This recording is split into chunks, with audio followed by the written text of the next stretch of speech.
रहे हैं CN24।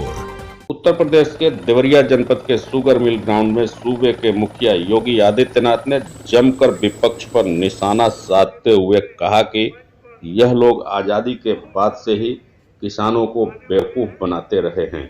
वह लोग आज किसानों के नाम पर कमाने का कार्य कर रहे हैं और हम सबको यह याद रखना होगा कि किसानों के नाम पर विपक्ष को छल करने का हम छूट नहीं देंगे।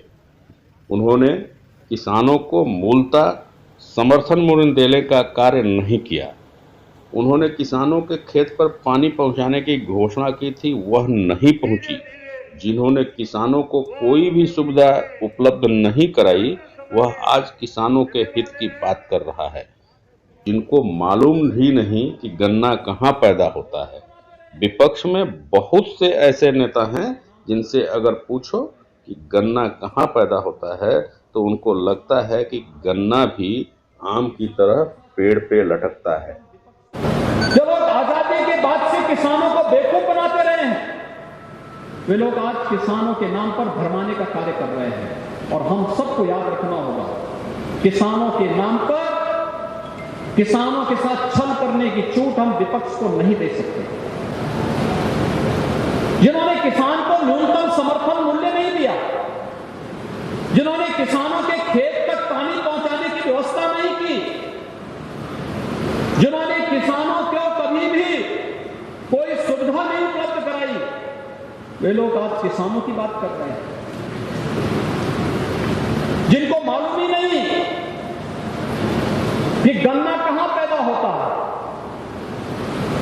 अगर बहुत सारे नेता देश के अंदर ऐसे हैं, विपक्ष में बैठे हैं, किसानों की बात करते हैं, लेकिन अगर उनसे पूछो तो उनको ये ऐसे लगता है कि गन्ना भी आम की तरह लटकता होगा किसी पेड़ के ऊपर।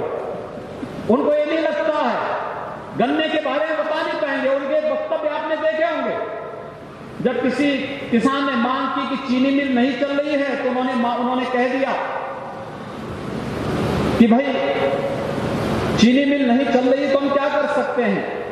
तो कहा, किसान ने कहा गन्ना कहां भेजेंगे।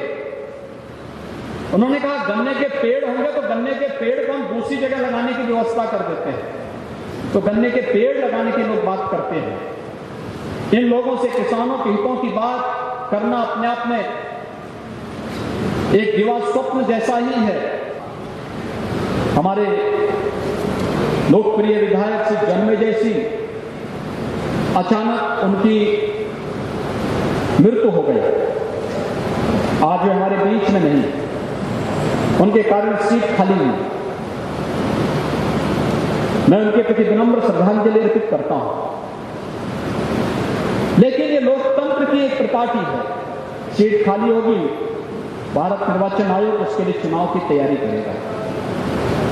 हम सबको देखना होगा विकास कौन कर पाएगा, अधूरी पड़ी परियोजनाओं को कौन पूरा कर पाएगा, एक सामान्य मानवीय के जीवन में कौन व्यापक परिवर्तन ला पाएगा, किसानों के लिए, गरीबों के लिए, नौजवानों के लिए, महिलाओं के लिए कल्याणकारी मार्ग कौन प्रशस्त कर पाएगा। और स्वाभाविक रूप से हर एक जवान पर एक नाम आएगा, भारतीय जनता पार्टी का। और भारतीय जनता पार्टी के नाम प्रत्येक जवान पर आएगा।